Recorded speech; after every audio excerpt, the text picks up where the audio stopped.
Então hoje a gente tem aqui a presença do Gabriel Targa. Desde já obrigado pela sua presença aqui, Gabriel.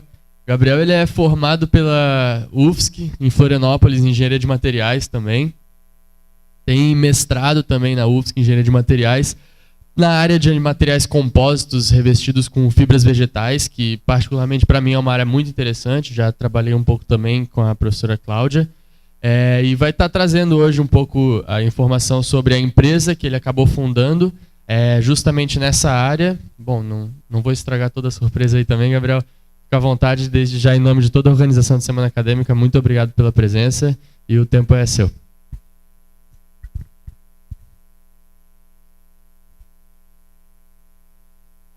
o microfone.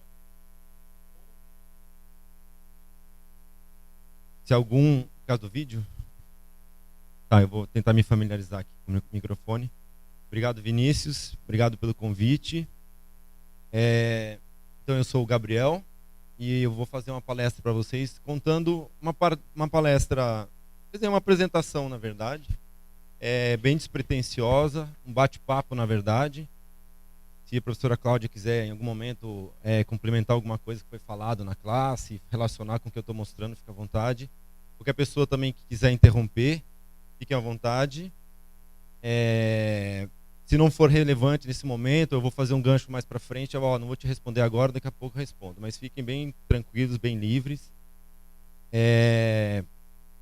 Então, desafios do empreendedorismo na área de engenharia de materiais. Esse é o tema da minha palestra. Basicamente, eu vou falar da minha experiência profissional, eu vou mencionar o que eu fiz no mestrado. Vou falar sobre o bambu. Meu mestrado foi basicamente sobre o bambu, uma chapa de bambu que nós vemos aqui. Depois vocês vão poder chegar aqui perto. Também, se quiserem em algum momento vir pegar os materiais aqui para ver do que eu estou falando, fiquem à vontade. Depois minha empresa ficou incubada numa incubadora de uma universidade em Curitiba. Vou falar também dos desafios e aprendizados que eu tive nessa empreitada, desde 2013 já que a empresa existe. E eu terminei meu mestrado em 2011. Então, desde ter a ideia, que já foi lá em 2006, no meu TCC, até conseguir empreender e até chegar até onde eu estou, que quer dizer, uma empresa pronta para poder começar a fazer sucesso, é um longo caminho. Então, no final eu vou falar algumas sugestões que eu tenho para vocês e tentar chegar em algumas conclusões. Bom, meus estágios no curso cooperativo da Engenharia de Materiais foram primeiro na Astra, na área de injeção de plásticos, depois na Porto Belo, cerâmica, revestimentos cerâmicos. A gente não pode chamar de azulejo, por favor, né? Revestimentos cerâmicos. Na Microinox, fundição, do método de cera perdida. E depois eu fiz um estágio internacional na Daimler Chrysler, que depois se separou, mas basicamente na Mercedes. Foi uma experiência muito bacana, depois eu vou talvez mencionar mais para vocês. Depois que eu me formei em 2006, a primeira empresa que eu trabalhei foi a Sustentax. Eu fiquei bem pouquinho tempo ali, eu tinha o cargo de engenheiro de materiais, e era uma empresa que eles queriam criar um selo para certificar produtos para aplicação na área dos green buildings, né? Então, uma construtora vai construir um green building e ela precisa colocar materiais, por exemplo, um piso que não emite VOC. Ou então eles vão construir um empreendimento totalmente longe da cidade, então os funcionários têm que trabalhar muito, aliás, têm que viajar muito para poder chegar naquilo. Então, essa empresa e essa norma, que é a LEED, né? LEED, eles tratam disso tudo. Então, a intenção dessa empresa era na época criar um selo para certificar os materiais para serem aplicados nesses empreendimentos. E minha experiência foi breve, mas foi uma experiência interessante também. Logo em seguida, eu dei uma guinada totalmente na área e fui trabalhar como engenheiro de campo trainee na Schlumberger. Schlumberger, para quem não conhece, quem normalmente é fora da área de petróleo, 95% não conhece. Quem é da área de petróleo, 100% conhece. Então, é uma multinacional Eu tive a sorte de ser selecionado enquanto eu estava na UFSC. Passei por um processo seletivo estilo Big Brother, muito legal. E depois eu fui trabalhar na Schlumberger. Eu já tinha sido selecionado e estava aguardando. Aí o primeiro local que eu ia aí seria a Arábia Saudita. Eu já comecei a ler um monte de coisa sobre essa Arábia Saudita, o que pode fazer, o que não pode. E aí, de repente, eles mudaram e anteciparam para a Rússia. Então, eu acabei indo para a Rússia trabalhar como trainee. Então, basicamente, o engenheiro trainee ele é um escravo, como todo estagiário, vocês bem sabem, né? Então, a gente fazia tudo, dava suporte ao que eles precisassem, né? Então, aqui a gente vê um poço de petróleo, oil rig, né? E o pessoal montando equipamento, porque eu trabalhei na área de uma válvula sendo colocada aqui, porque eu trabalhei a tal da master valve, né? E eu trabalhei na área de estimulação. A parte de petróleo tem várias áreas, né? A área de estimulação é basicamente a equipe vai até um poço, faz uma estimulação com materiais, e é basicamente um gel com umas partículas cerâmicas. Eles injetam essa porcariada toda dentro do poço. Isso pode ser 1,5 km para baixo. Eles fraturam a rocha, porque não tem piscina de petróleo lá embaixo. O petróleo está numa rocha porosa. Então eles fraturam essa rocha para poder melhorar o recovery, né, do petróleo. Ou seja, para aumentar a produtividade. Então era basicamente isso que a equipe fazia. Isso aqui também é uma outra área que eu não trabalhei, mas isso todo mundo conhece o campo de petróleo com isso, né? Mas isso aí é uma outra etapa do processo. Eu trabalhei, então eu fui para a Rússia, fui treinado em Moscou uma semana, num hotel muito bom, eu fiquei todo empolgado e de repente me mandaram para a Sibéria, morar no alojamento, trabalhar 7 semanas, 49 dias direto, no mínimo 12, 14 horas por dia. Claro que o salário era muito bom, era o maior salário da companhia, porque a gente tinha o maior coeficiente de multiplicação de todos os trainees. Eles pegavam nosso salário e multiplicavam por 1,75, justamente para a gente estar no meio do nada, no frio. Então isso era muito bom. Quer dizer, no frio, no inverno, porque no verão é só lama, né? Então aí estão esses são caminhões bomba, na verdade, que eles injetam toda esse gel com esses propantes, né, que são microesferas cerâmicas para dentro do poço. Então era basicamente isso que a gente fazia. Esse era provavelmente um dia que devia estar uns menos 20. Essa é a base, parece mais uma prisão, mas é a base. E é toda a dificuldade, ele aí está descongelando uma válvula. Esses tanques aqui, às vezes tinha 6, 8, até mais tanques. Eles têm água. Chegava um profissional 12 horas antes e ficava circulando a água para isso não congelar. Aí a gente tem que usar essa água para fazer um gel, para colocar a microesfera cerâmica, para injetar no poço, para fraturar, estimular o poço e a empresa ficar mais rica, né? Então aí o momento de descongelar a válvula, senão a gente não conseguia fazer o nosso gel. Nos tempos vagos a gente varria as oficinas. Isso aí é uma foto, acho que bem emblemática. Essa foto foi tirada depois que eu estava acordado às 52 horas. Então, uma cara bastante saudável. Eu acho que seria interessante se alguém pudesse apagar essa primeira luz aqui. Não sei se é possível. Então, a área de petróleo você ganha muito dinheiro assim como profissional, né? Inicialmente. Só que também tem esse preço aí, né? Parecer um zumbi. Realmente, se tiver um trabalho atrás do outro, você não vai descansar. Você vai dormir 2 horas realmente, trabalhar mais 12 horas, ou 24 horas, virar, entrar num caminhão, dormir mais 45 minutos, ir para outro job, e daí vai. Bom, eu passei por um treinamento. Depois desse treinamento eu não segui até o final, voltei para o Brasil. Esse treinamento foi nos Estados Unidos. E aí eu fiquei um tempo em stand-by em casa. E aí depois eu já tinha vontade, eu já tinha feito o TCC com o professor Giga, e eu tinha vontade de mexer com fibras vegetais, já o bambu também. E aí eu decidi fazer o dinheiro que eu tinha conseguido ali, falei, vou me bancar no meu mestrado, porque não tinha bolsa garantida. Então eu fiz esse trabalho aqui, compósito, com título do compósito reforçado por folhado de bambu com matriz de poliuretano e epóxi. Desenvolvimento, produção e caracterização mecânica.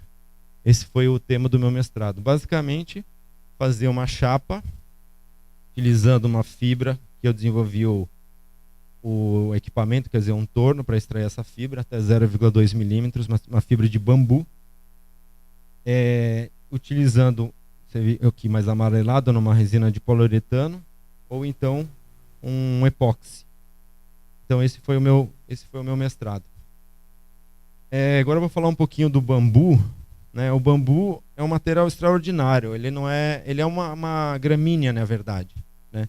Então se alguém cortar um bambu, na verdade está cortando uma grama. Só que é uma grama gigante. Né? Temos bambus até de 75 metros de altura. O bambu ele tem um dos maiores taxas de celulose por metro quadrado.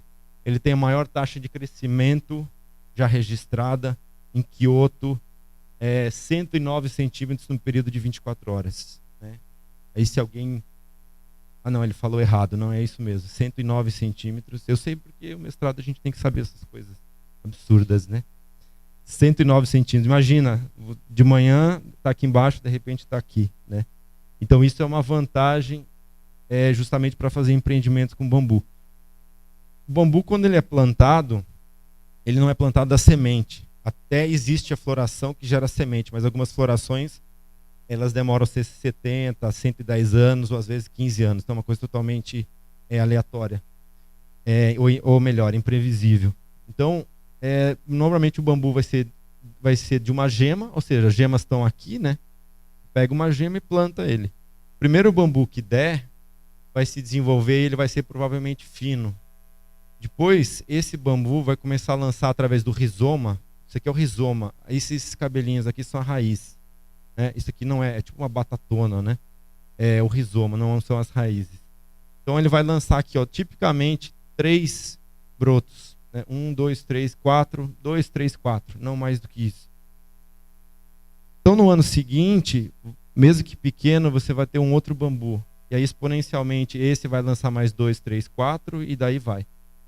Ou seja, se você partir do zero e plantar bambu, em 8 anos você tem... Porque tem um detalhe, né? Quando esse bambu que foi plantado, ele demora normalmente uns... Ele vai ser muito fino, porque ele é o primeiro. Né? A batata dele, o rizoma dele é muito pequena. Então ele vai ser fraquinho.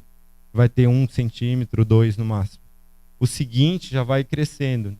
3, 4 centímetros, até... Isso eu estou falando das espécies... Tem 1.200 espécies de bambu. Eu estou falando das espécies gigantes.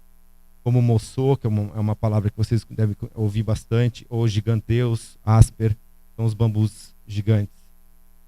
Então esses bambus grandes, eles vão chegar tipicamente, ou guado, até também que eu vou falar mais para frente, vão chegar tipicamente aí nos 6 anos com 15 centímetros de diâmetro. Nós estamos falando disso aqui, né? Então isso aqui é muito útil, ou até isso aqui, né? Isso aqui é muito útil para a construção. Tanto no formato de tubo, quanto no formato processado. Ou seja, tirar umas taliscas, né, umas ripas, e fazer o tal do BLC, que é o bambu laminado colado. Então, o que acontece? Você tem uma toceira, ela lançou um, depois lançou outro, exponencialmente ela começa a crescer. Depois de 4, 5 anos, você vai poder pegar esse bambu aqui, que era fininho, que foi o primeiro, e corta ele. No ano seguinte você vai cortar esse. No outro ano você vai cortar esse. De repente, no terceiro, quarto ano, a toceira toda vai estar com bambus grossos. Então, você... todo ano você vai cortar o bisavô, que eles chamam, que é o bambu que está com 4 anos. Isso para uma produção industrial. Né? Então é interessante que quando você planta eucalipto ou alguma outra espécie de reflorestamento, você devasta tudo. Depois de, sei lá, 7 anos para pau de escora, né? Ou 15 anos depois você devasta tudo. No bambu, depois que tem uma toceira formada, todo ano você tira o bisavô, que é esse primeiro aqui, né? 4 gerações. Aí no ano seguinte você vai tirar esse aqui, e esse aqui já lançou outros. No outro ano esse e assim vai. Então Na verdade, você sempre tem bambus de 4 anos, que eles já estão com uma dureza boa e já estão também num tamanho bom. Então, o bambu é uma planta muito, muito útil. Existem pelo menos 2.000 usos catalogados. Olhando em detalhe a fibra, então essa aqui é a parede interna, parede externa. Esses pontos que parecem uma pata de onça, eles são um aglomerado de fibras, né? Na verdade, aqui dentro tem umas fibrilas. Aqui dentro é por onde passa a seiva, tem uns furinhos aqui, né? Então é interessante que a parte externa, que ela é normalmente verde, né? Ela não é muito, seria essa parte aqui. Ela é muito dura, né? Só que ela não é muito utilizada para fazer ripas, por exemplo. A melhor área seria, por exemplo, a partir daqui até aqui.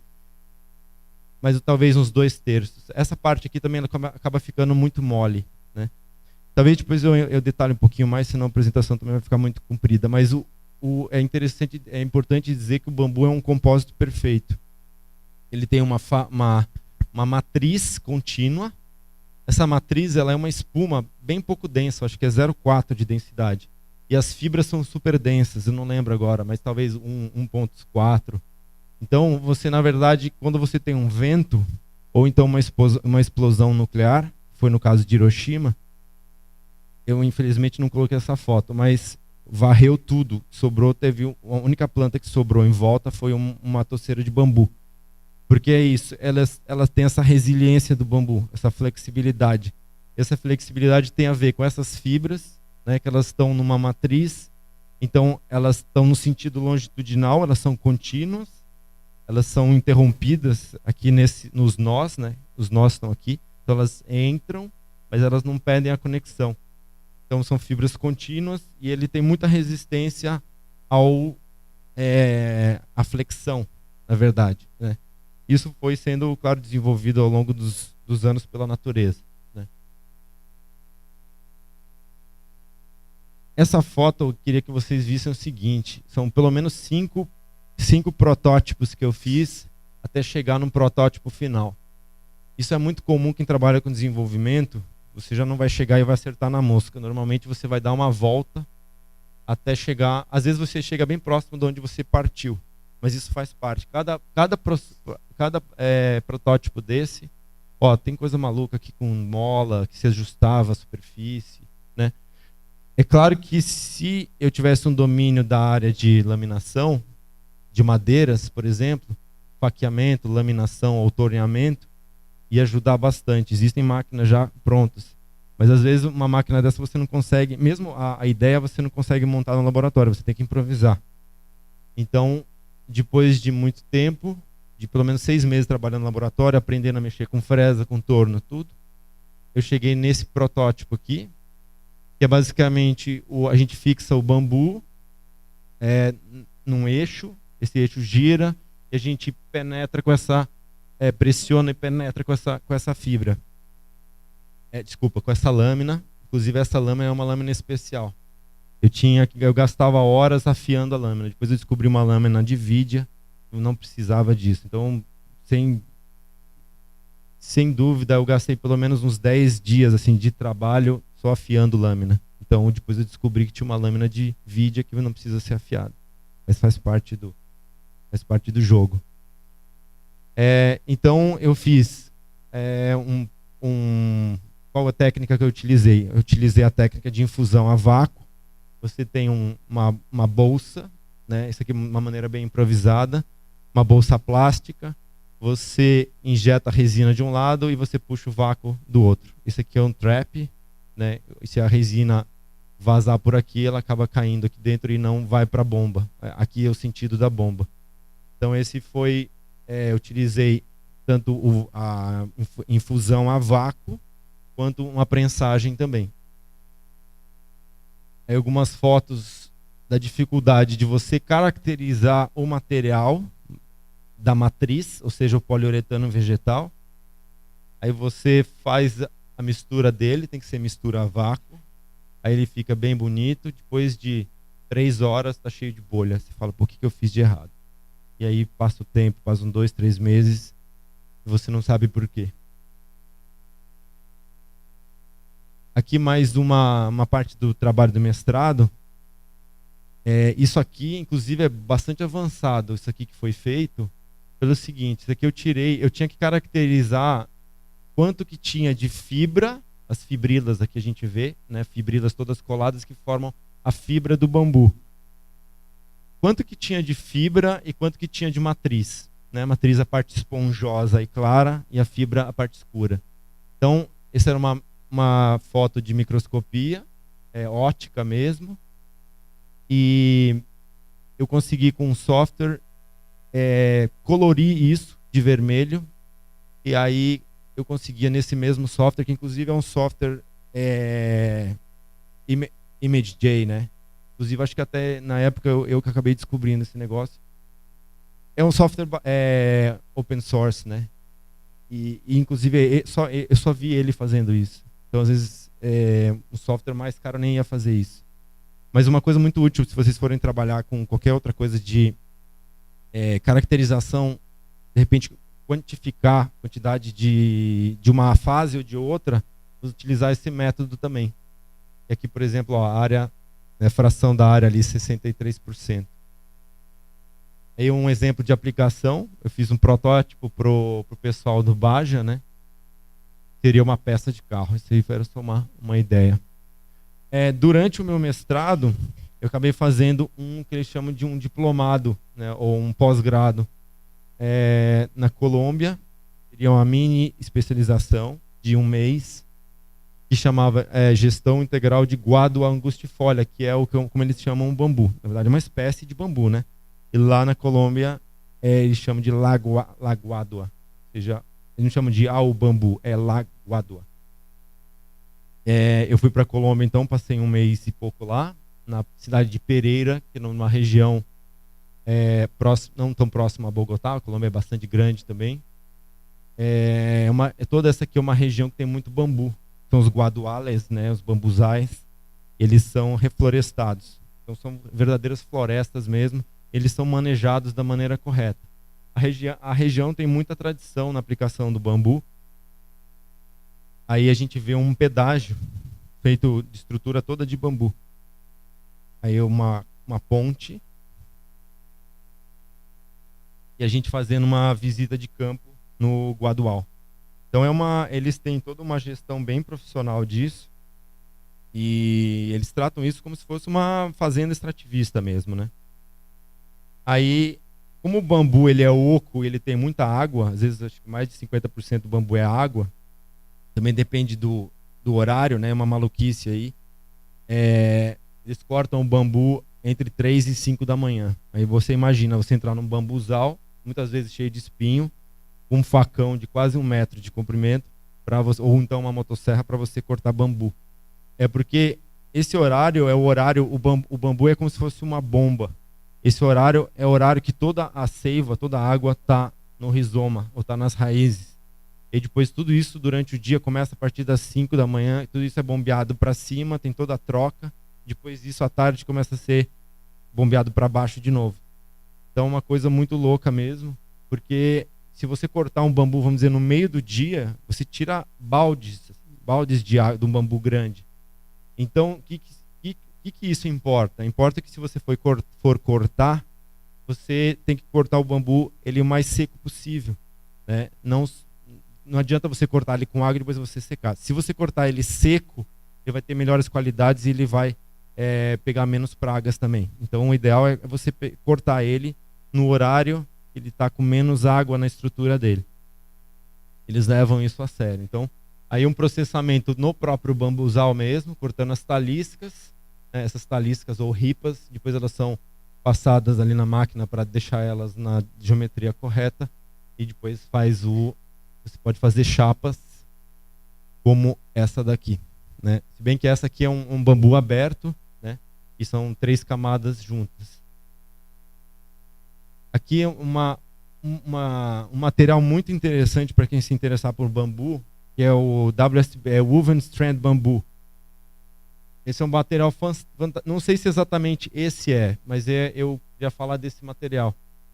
Ele é restos de bambu, eles são prensados, e acho que com o aglomerante, mas são prensados, acho que, sei lá, 1.000, 2.000 toneladas. Você faz ripas de densidade, não sei, vocês têm um pouco de conhecimento de madeira, eu tenho bem pouco também, mas uma madeira que é densidade 1.2, 1.3, 4, é uma madeira muito dura, realmente madeira muito dura. E se consegue com esse material, que é na verdade um aproveitamento daquelas, pode ser daquelas taliscas ou de restos de bambu prensados numa pressão absurda, você obtém caibros e vigas com uma densidade, se não me engano, de por volta de 1,16, 1,20. Então um material muito nobre. Inclusive, isso não é feito, até onde eu sei, é muito feito na China, mas aqui no Brasil com certeza ninguém faz isso. Bom, terminando o meu mestrado, eu acabei pegando uma bolsa de 2 anos, uma bolsa DTI, e fui colocado num projeto dessa empresa em Curitiba, por isso que eu fui para lá, e acabei ficando da Madeplast. É madeira plástica, mas madeira plástica é o nome, vamos dizer, comercial, para a gente que somos e seremos engenheiros de materiais. É um compósito com... é um WPC, Wood Polymer Composite, compósito de, nesse caso, termoplástico. Então se utiliza polietileno de alta densidade, famoso PAD, normalmente aquelas bombonas azuis, e farinha de madeira, ou serragem. Na verdade, serragem não, você tem que processar e peneirar a serragem, ela vira farinha de madeira beneficiada. Isso é extrudado, não extrusado, extrudado, né? O técnico da extrusora vai jurar de pé junto para você que é extrusado, não é extrudado, por favor. E em formas diversas, como essa viga, enfim, tábuas para a produção de decks, por exemplo. Eu acabei ficando 2 anos. Quando estava há 2 meses para terminar a minha experiência nessa empresa, a gente ia fazer, acabou não dando certo o projeto, enfim, questões internas da empresa. O projeto era para fazer uma viga dessa, na cor amarela, para substituir os marcos sinalizadores da Petrobras, que são utilizados nos oleodutos e gasodutos da Petrobras. A cada tanto tem que ter um marco sinalizador, e ele é de concreto, pintado de amarelo. Então, isso aqui é muito mais simples, uma pessoa consegue, né, carregar isso no ombro, e um marco de concreto, sei lá quantos quilos pesa, talvez mais de 100 quilos. Então essa ideia, infelizmente, não foi para frente. E quando faltava aproximadamente 1 mês e meio para eu terminar o meu mestrado, então na área de extrusão, nessa empresa, acabei tendo um acidente e uma viga dessa daqui, tem uns 20 centímetros de largura, acabou caindo no meu dedo desse pé aqui. Eu estava na produção conversando com um operador e ele jogou uma viga dessa. Uma viga devia pesar uns 25 quilos, ela tinha 4 metros de diâmetro. Imagina. Ele jogou uma viga no pallet e eu estava do outro lado do pallet sem equipamento de segurança. Não façam isso. E essa viga caiu no meu dedo. Eu quase perdi o dedo. Então, meus últimos momentos nessa empresa foram, na verdade, em casa. Fiquei afastado praticamente 2 meses. E depois não voltei mais para a empresa, encerrou meu trabalho lá. E aí eu fiquei em casa e tive tempo de escrever um projeto. Acabei escrevendo um projeto DataQuat, né, para utilizar essas fibras. E aí, em conjunto com um colega meu que é designer de produto, a gente fomos contemplados com uma incubação de 2 anos na startup, que era a incubadora de projetos e de empresas da Universidade Positiva. Para quem não conhece, eu não conhecia também. A Universidade Positiva é bastante forte lá em Curitiba. O Grupo Positivo, né, a gente vê nos computadores, são desse grupo aí. Então, foi muito interessante, porque é aí que surgiu a TAQuat, compósitos sustentáveis. Porque o índio, né? O índio é um ser sustentável, vive quase em total harmonia com a natureza. Então a nossa ideia era essa, e taquá, sem o T, significa bambu. Então eu dei uma estilizada, meu ex-sócio fez essa logo, daí surgiu a ideia da Taquat. E assim, o nome é um nome brasileiro, né, nome indígena, mas a gente queria valorizar fibras vegetais, queria valorizar coisas do Brasil, né? Não importar tecnologia, mas sim desenvolver tecnologia. E aqui está luminárias, né? Mas luminárias é apenas uma das áreas. Mas, na verdade, o intuito da empresa é desenvolver tudo isso que está na mesa e até muito mais. É desenvolver a tecnologia dos compósitos com fibras vegetais. A empresa, desde o começo, foi planejada nessas áreas, né? De iluminação, revestimentos de parede, por exemplo, forros, painéis e móveis. Eu estou apenas aqui na linha de iluminação em 1/3 dela, já há 14, 15, 13 anos e quase 4 anos, né? Então é um caminho bastante... Mas enfim, também estou querendo abraçar o mundo, né? Só na área de iluminação a gente já consegue ficar milionário, né? Imagina todas essas áreas. Então, mas enfim, é o potencial, né? É o potencial que o material tem, que os compósitos têm, né? Eles são muito adaptáveis. Então você faz uma chapa, essa chapa pode virar uma luminária, ou essa chapa ela pode virar um forro.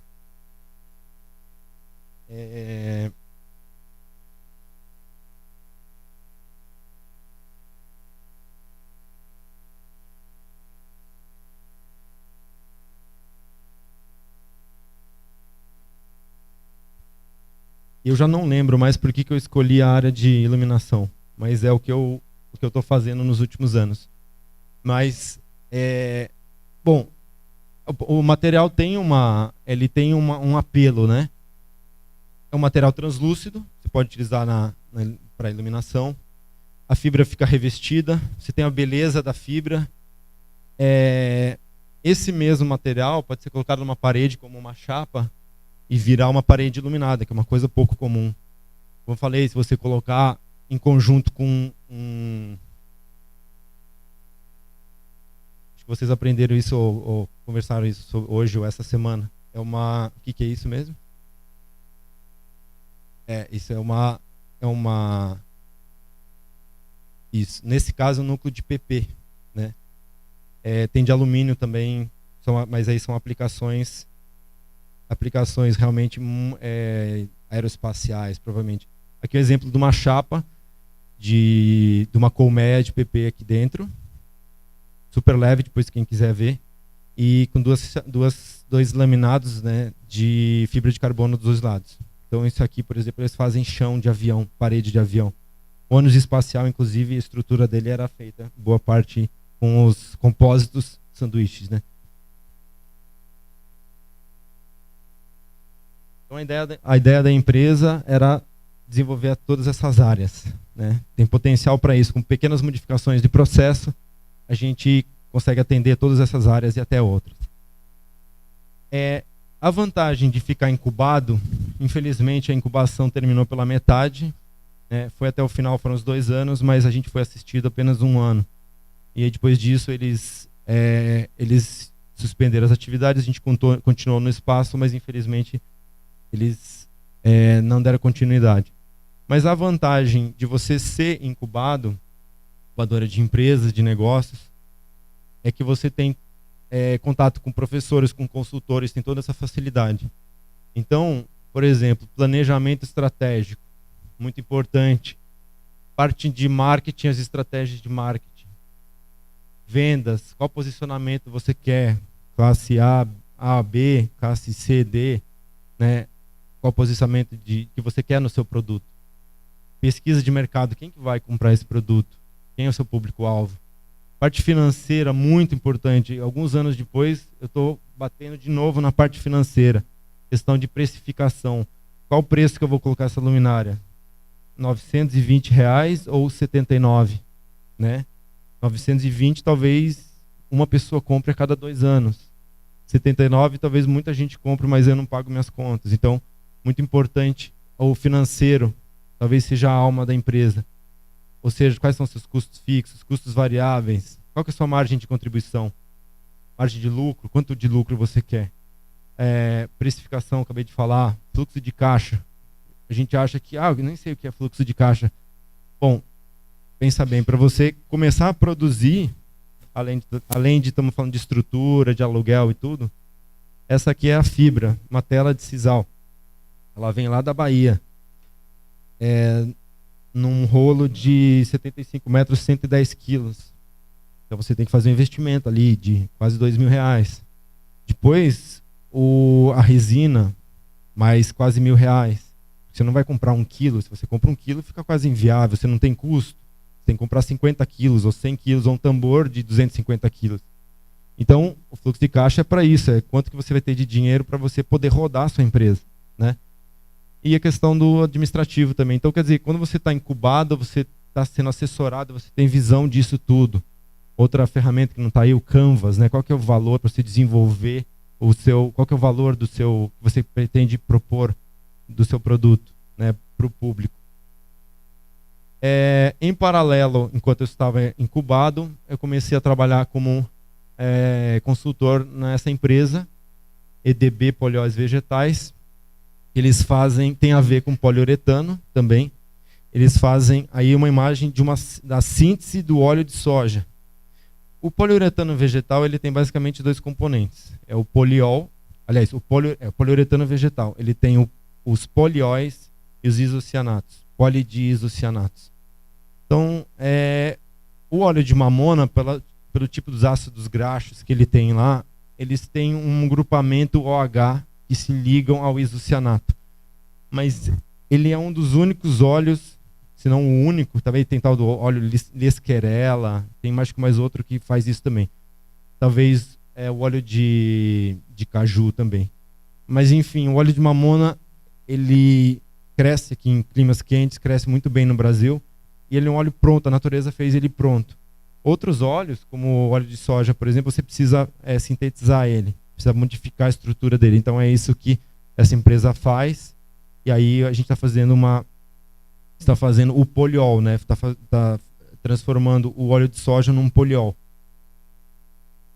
Uma das aplicações fortes da empresa é para espumas, tanto espumas flexíveis, mas principalmente para a grande reatividade desse material, esse poliol, espumas rígidas, para fazer revestimento de frigorífico, enfim, todo tipo de revestimento pode ser feito com isso. Revestimento térmico, né? Aí também uma outra área de aplicação que é trabalhando com sapatas abrasivas. Eu medindo a dureza Shore D, né? Vendo se poderia atingir a dureza que eu queria para fazer uma sapata abrasiva. Sapata abrasiva para, por exemplo, fazer polimento de porcelanatos, polimento de pedra, né? De granito, de mármore, por exemplo. Então, eu estou contando o início da Taquat. Em paralelo, eu tinha que ter o meu salário, né? Trabalhando como técnico responsável dessa empresa. E agora, voltando a Taquat, né? Ou falar um pouquinho do meu processo. Então, já falei, o meu material é um compósito com fibras vegetais. E eu utilizo na verdade, não é vácuo formagem não, é infusão a vácuo. Eu acabei escrevendo errado aí. Basicamente, eu tenho todos esses equipamentos, isso aqui que parece um polvo, isso aqui foi tudo desenvolvido por mim, porque ou o equipamento não existe, ou o equipamento ele é muito caro. Então, acabei, misturador a vácuo também é outro equipamento que eu tive que desenvolver. E tudo na base de PVC, de coisa barata, a gente tem que ir usando a nossa criatividade. Então, basicamente, eu tenho um molde interno, esse aqui é um molde de 20 centímetros, por exemplo, e esse aqui estou fazendo uma cúpula bem grande, de 45 centímetros de diâmetro. Basicamente tem um molde dentro, eu enrolo essa fibra em volta e puxo esse material. Né? Muito, muito simples, em 3 frases eu já fiz o meu processo. Agora eu fiquei 2 anos, eu fiz igual esse tubo aqui, eu fiz basicamente, aproximadamente 130 tubos até eu conseguir fechar esse processo.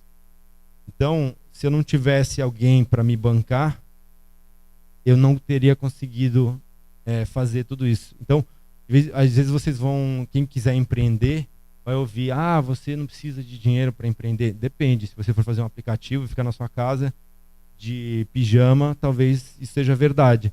Mas na nossa área técnica, não tem como. Você precisa de resina, você precisa bomba de vácuo, você precisa de borracha, de silicone, que é material caro. Então, realmente, precisa de investimento, senão o jogo não acontece, né? Você não vai fazer omelete sem quebrar ovo. Então, realmente, você tem que ter perseverança e tem que ter o aporte financeiro. Aí, dando um exemplo de como que eu faço as minhas tampas, os meus fundos, todo o processo mesmo semi-industrial, mas o produto ainda é um produto artesanal. Então, uma coisa que eu não preciso ter produtividade, não preciso fazer 30 luminárias por dia. Se eu fizer, de repente, 2 por dia, eu posso agregar muito valor nelas, isso que importa. Desenvolvimento de cores também.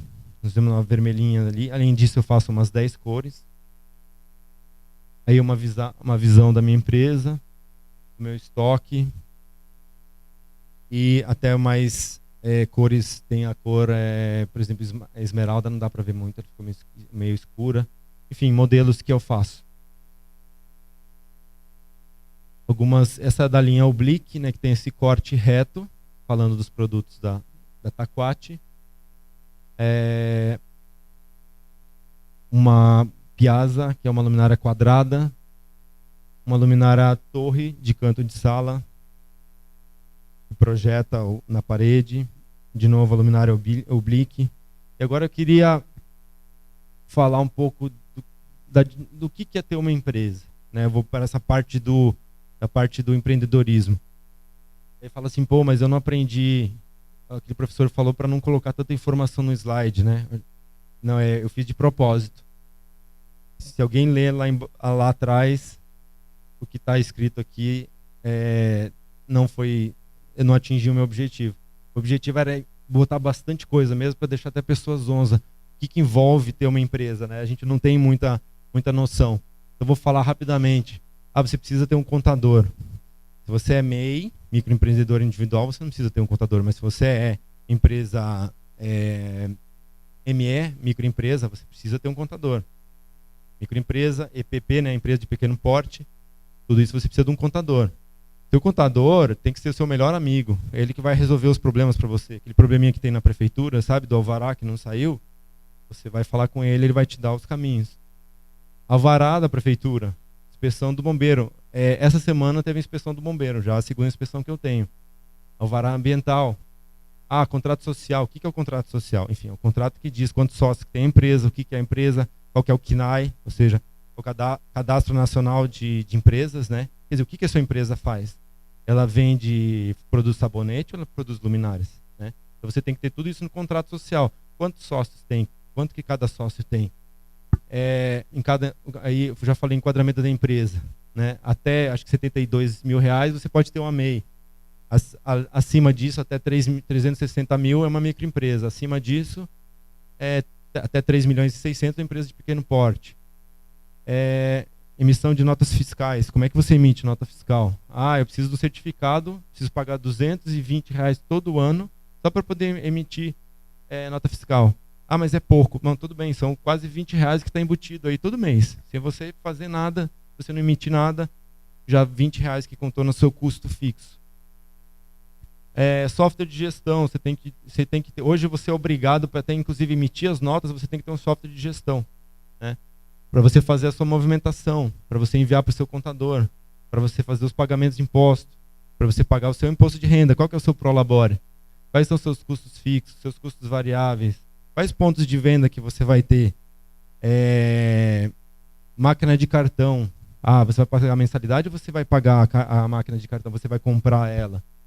O sindicato já foi conversar com você, ele está te atrapalhando, o que ele está te ajudando, né?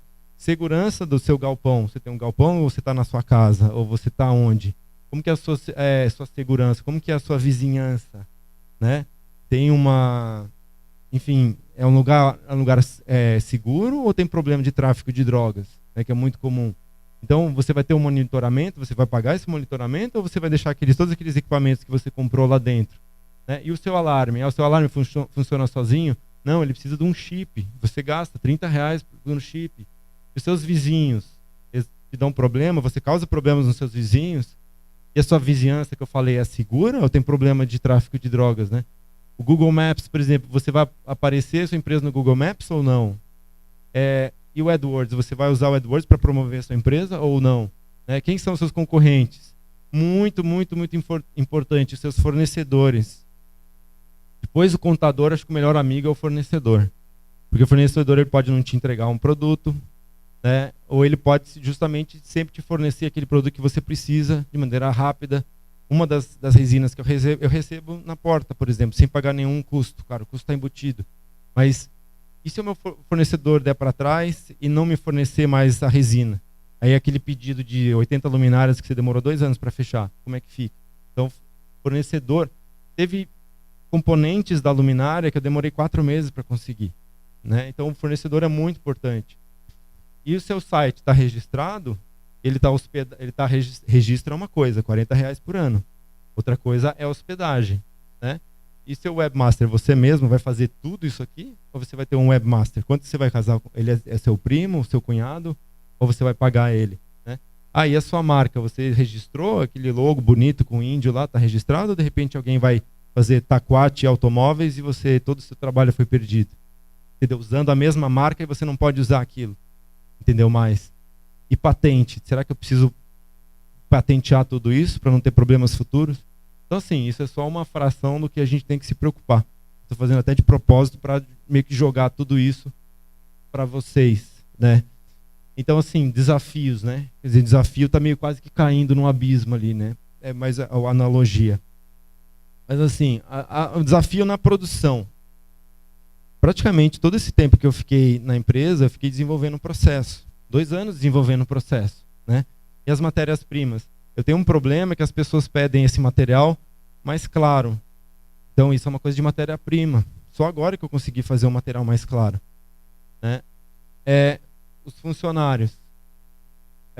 Você tem que cuidar da administração deles, benefícios, impostos. Entender o que claro, o seu contador faz tudo, mas você tem que entender, você tem que falar com o seu funcionário. De repente, seu funcionário fala que tem uma outra taxa de insalubridade que você não está pagando.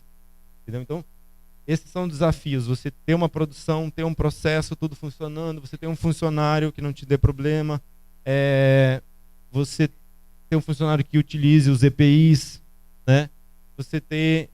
e o seu produto, ele está totalmente desenvolvido ou ele está meio cru ainda, né? Tudo bem, o seu produto está lindo, mas você faz 1 por semana. Será que é viável, né? E a ficha técnica, você sabe quanto de resina que você usa nele? Você tem uma ficha técnica descritiva dele? Outra coisa, eu quero vender luminária. Eu quero vender mamadeira para criança. Você tem que estar de acordo com o Inmetro. O isqueiro é outra coisa, ou chão, coisas que mexem com a saúde das pessoas. Você tem que estar de acordo com o Inmetro. Senão vai uma inspeção lá e vão fechar tudo, né? Então, por exemplo, questão de inflamabilidade. Acho que talvez você já tenha ouvido falar em V0, V1, V2. São níveis de inflamabilidade. O L94, outra norma de inflamabilidade. Se eu quiser vender essas lindas luminárias e revestimentos para ambientes comerciais, que normas que eu tenho que estar de acordo com elas, né? Depois, o estoque. Eu tenho um estoque de 80 luminárias, mas eu vendo 4 por semana, né? Será que eu preciso disso tudo? Outra coisa, que embalagem que eu vou utilizar? Vou comprar uma embalagem pronta ou vou mandar fazer, né? Como que eu vou colar a embalagem? Tudo parece coisas muito simples, mas quando você começa a pensar tudo isso, realmente são os desafios, né? Hoje eu tenho um fornecedor de embalagem, hoje ele me ajuda, entendeu? Como eu não conheço a área, não dá pra gente conhecer tudo, né? Ele me ajuda nisso, né? Parte de logística, por exemplo, dos Correios, existe um negócio chamado contrato dos Correios. O seu frete fica mais barato, porque aí você tem que garantir que você começa com R$100. Se você não vende nada, você não pode ter um contrato no Correio, senão você está perdendo R$100 por mês. Existem, inclusive, centros de distribuição do Correio. Você envia seu produto, fica, acho que em algum centro de distribuição deles. A partir dali, seu produto é enviado para qualquer lugar do Brasil rapidamente. Então, tem todas essas coisas que a gente tem que saber, né? Essa questão da logística, por exemplo. Vendas. Aliás, o meu gargalo hoje são vendas, porque como bom engenheiro, a gente cuidou de tudo menos de vendas, a parte de publicidade, não é muito a nossa praia, né? Então, hoje o meu gargalo é venda, porque eu tenho um produto bacana, eu tenho um processo definido, eu tenho folder, eu tenho cartão, tenho tudo, mas e vendas, né? Então, quais são os seus canais de venda? Você vai vender numa feira de bairro, que é o que eu faço hoje, por exemplo, ou você vai vender na Ballarote, bom, Ballarote é lá, né? Ou vai vender numa loja, numa Leroy Merlin, né? Quem vão ser os seus parceiros de vendas, né? E canais de distribuição. Então, divulgação também, hoje em dia, todo mundo está querendo aparecer na internet, mas coloca dinheiro no Google, na internet, e não aparece, e não vende. Então, você vai colocar panfletagem, um produto que é para classe média alta ou classe alta, você vai colocar panfleto no sinaleiro, né? Então, você tem que ver tudo isso, né? Enfim, esses são os desafios. Tratando-se da divulgação, eu encontrei então uma forma de divulgação da empresa fazendo feiras de bairro lá que a prefeitura de Curitiba disponibiliza semanalmente. Então a gente tem que começar lá humildemente montando a nossa barraquinha. Outros desafios é a questão voltando um pouquinho, né, esse slide está um pouco fora de posição, mas é assim, como que você vai mostrar o seu produto? Vai fazer uma foto de celular com a escada no fundo ali, ou você vai fazer uma coisa ambientada, bonita, né? Então isso é importante também. Isso tem a ver com a divulgação. Uma feira de bairro, por exemplo, eu comecei assim, ó, dividindo barraca com outra pessoa. Hoje eu tenho uma posição muito boa numa feira de bairro, que é a Feira do Largo, né? Quem é de Curitiba ou quem já esteve lá deve conhecer. Então, antes disso eu fiz outras feiras de bairro, né? Participei de feiras também. Essa foi a primeira grande feira que eu fiz, a FEIARTE, lá em Curitiba. Bazares também que a gente participa para poder divulgar. Então essa é a escolha que eu fiz nesse momento para estar divulgando o produto, né? Então, falando assim, o que é empreender, né? Eu acho que já ficou um pouco claro. Empreender é você correr atrás das coisas, você viabilizar a coisa, você fazer acontecer, né? Agora você precisa muito planejamento, né? Pô, você vai fazer uma palestra, você precisa planejar tudo. Você precisa planejar o que você vai trazer, você precisa planejar quando que você vai vir. Então tudo tem que planejamento, né? Mas principalmente empreender, né? Tem muito planejamento e gerenciamento também de tudo que você está fazendo, né? Estratégias, enfim, você tem que fazer. Você cria um planejamento, quer dizer, tem uma estratégia, cria um planejamento e de repente as coisas não andam como você gostaria, então você precisa improvisar, né? Agora, basicamente, eu acho que a questão de empreender é você aprender, né? Você está sempre disposto a aprender e, eu não sei como é que faz tal processo que eu estou precisando, você corre atrás, descobre quem faz, não faz na sua cidade, faz em outro lugar, né? Além disso, outra coisa que eu vejo bate muito na gente é saber você ter foco e você saber priorizar. Isso eu acho que talvez alguns de vocês não são tão objetivos na hora de estudar, ficar horas, madrugadas estudando, de repente você estudasse um quarto daquilo, teria ido melhor na prova. Isso aconteceu muitas vezes comigo. Então você saber priorizar para as coisas importantes, isso na verdade é o que faz a diferença no empreendedor. Porque lembra daquele quadro lá atrás, a quantidade de coisas que você precisa cuidar, né? Se você saber priorizar, não, peraí, tira todas essas 10 coisas aqui que não são importantes, vou focar nessas duas. E no dia a dia, tendo conta para pagar, tendo, enfim, e-mails e telefonemas para você responder, isso aí acaba ficando um pouco difícil, né? Outra coisa muito importante é a questão da persistência, né? Persistência ou insistência. Talvez insistência tenha uma coisa um pouco negativa, que é você insistir numa coisa errada, né? Então, você não pode agora, persistente, eu estou persistindo há alguns anos já. Se eu tivesse desistido, eu não teria conseguido chegar ao ponto que eu cheguei hoje, que é ter uma empresa, que ter produtos e ter um grande potencial para ser explorado, né? Então, também se você persistir para a direção errada, você persistir naquela trilha que vai te levar para um despenhadeiro, não é muito interessante, né?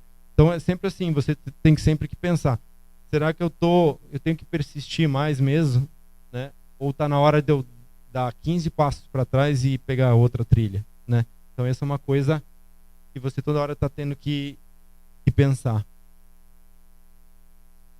Bom, eu acho que a questão de empreender vai muito. Tem uma pesquisa que diz, não sei citar a fonte agora, mas tem uma pesquisa que diz que apenas 5% das pessoas têm perfil empreendedor. Assim, eu tenho perfil empreendedor, eu fiz um teste e descobriu isso, mas eu já sabia por essa vontade, né, de você querer fazer alguma coisa, querer empreender. Então isso eu acho que todo mundo que tem sabe. É uma questão de escolha da pessoa, né? Às vezes também é uma escolha, mas você não tem oportunidade. Eu tenho um filho pequeno e eu preciso trabalhar, então eu tenho aptidão, mas eu não tenho oportunidade para ser empreendedor. Então, assim,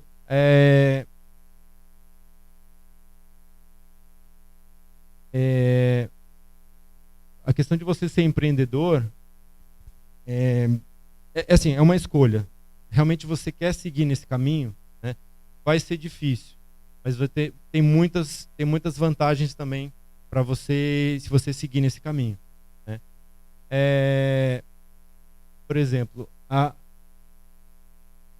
principal coisa que eu acho importante, que eu aprendi isso quando eu saí da área de petróleo e fui fazer o mestrado, eu fui fazer o que eu gostava.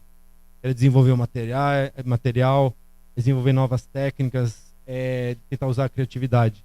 Então, até fica uma dica, né? A realização profissional, eu acho que ela está diretamente ligada com fazer o que você gosta, né? Outra questão, acho que muito importante, de você ser empreendedor, se é que você vai escolher esse caminho, isso aqui, ó, é a aposentadoria financeira que vai te dar uma liberdade, né? Você, no começo, é mais difícil, você não tem um salário, né? E às vezes aquele seu amigo que está trabalhando na multinacional já está numa situação muito melhor que você, aparentemente, ou então aquele seu outro amigo que virou funcionário público já tem uma estabilidade, você fala, pô, mas eu não tenho nada ainda, né? Mas por outro lado, se você empreende, você consegue ter às vezes uma curva de crescimento muito rápido e você vai atingir em poucos anos talvez sua aposentadoria financeira, né? Agora, isso é uma questão de escolha, não é acerta um lado ou outro, não é uma questão, por isso que eu falei, 5% das pessoas são realmente empreendedoras, né? Então, se você quiser descobrir se você e você quiser seguir nesse caminho, eu acho que tem muitas vantagens, né? Principalmente você se libertar do sistema, quer dizer, você vai depender de si, né? Não vai depender se de repente uma multinacional vai se desinstalar do Brasil porque não é mais interessante para eles ficarem aqui. Então, às vezes você empreendendo, você tem talvez mais controle das coisas, né?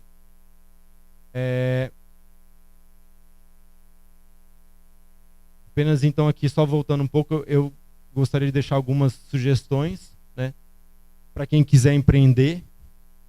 Questão financeira, né? Financeiro talvez você tem que, desde o começo você já tem que fazer curso de finanças, saber o que é fluxo de caixa, tudo isso, porque até na vida pessoal, né, quantas pessoas que não têm problema financeiro. Então, o financeiro, eu diria que é a base de tudo, porque o financeiro vai te mostrar os números e vai te direcionar para você escolher estratégias boas ou não.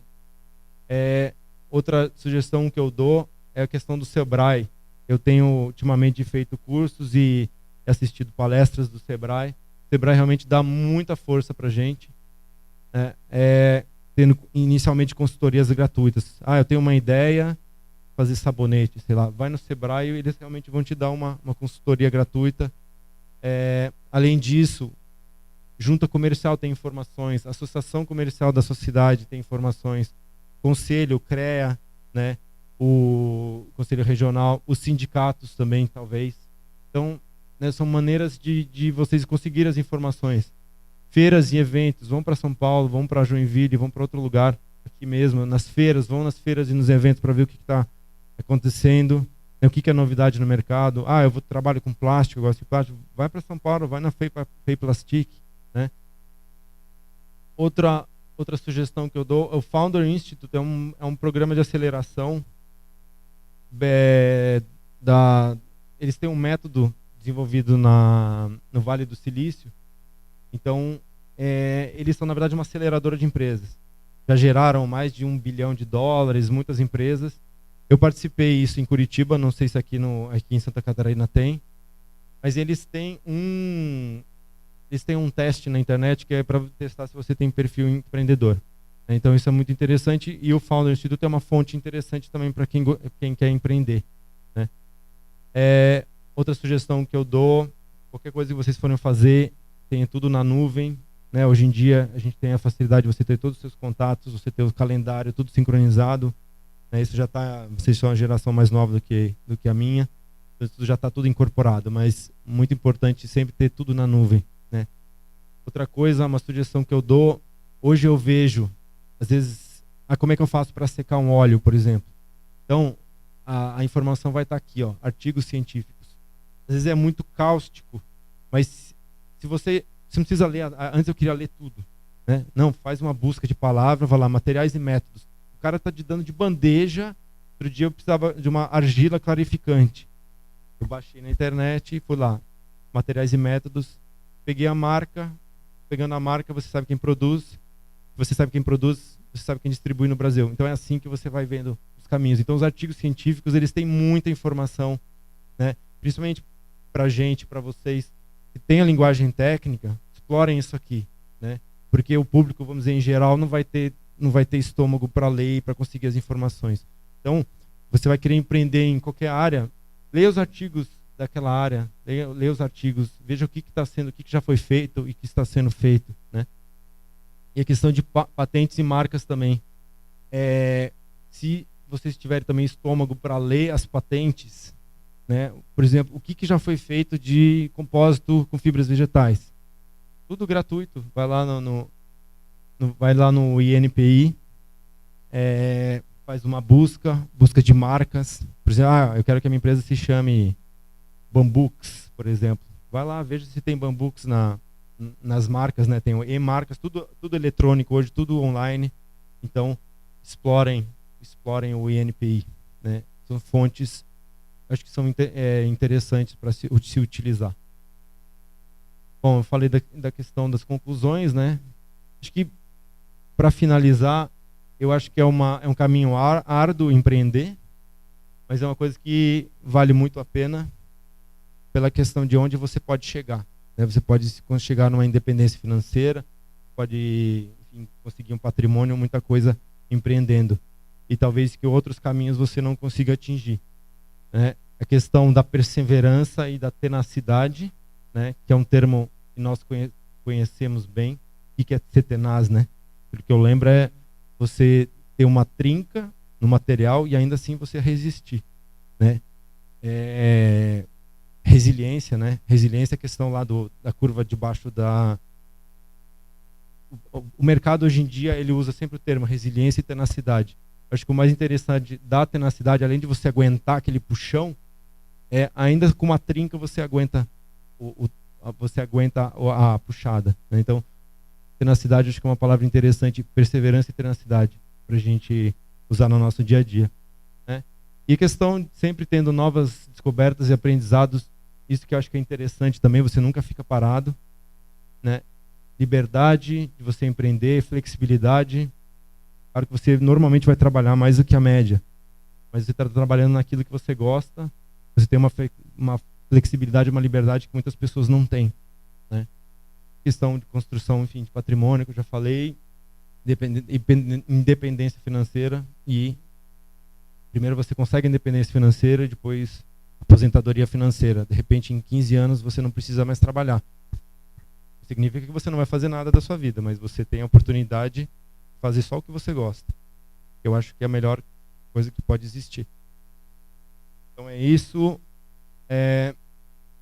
Agradeço mais uma vez a oportunidade dada por vocês de ter participado desse encontro aqui. O meu e-mail, o site também, se vocês tiverem curiosidade. Esse é o Facebook, embaixo o Instagram. E é isso. Fico à disposição de vocês. Obrigado.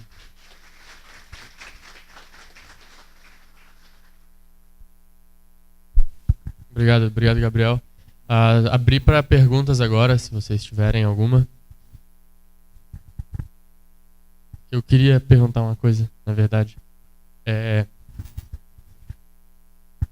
Eu queria, na verdade, que tu explicasse de novo aquela questão da incubadora que tu teve no início.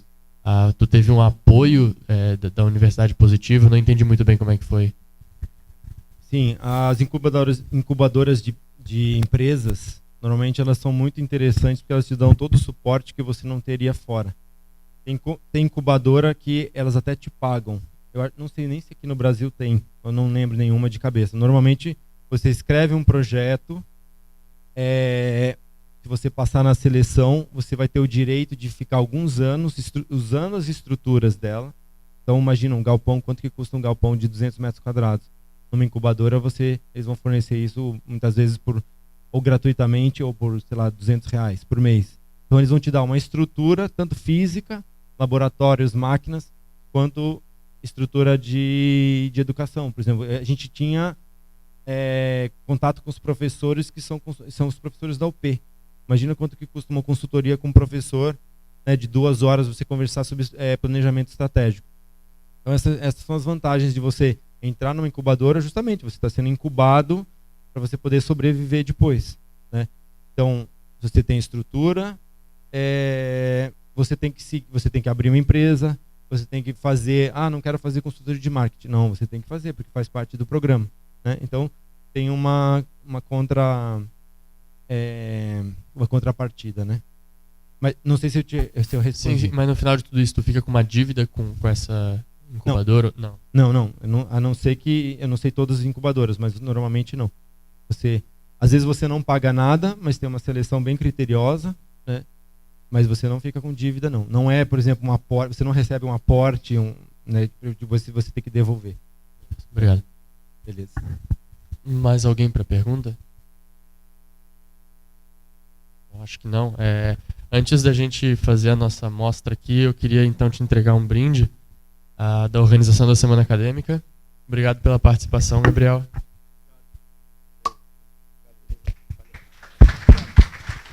E eu não sei aí se tu quiser também estar mostrando, quiser falar mais, o pessoal pode vir aqui na frente, eu acho, né? Fica à vontade. Queria só dizer que eu tenho uns folders também, vou fazer uma propaganda para quem se interessar. Pode pegar os folders, tem os cartões ali. Quem quiser dar aquela luminária bonita para a mãe, para o pai, para o irmão, para a namorada, fiquem com o folder quando vocês quiserem, a Taquat está à disposição. Se vocês quiserem também ver os materiais, tocar, estão à vontade aqui. Obrigado.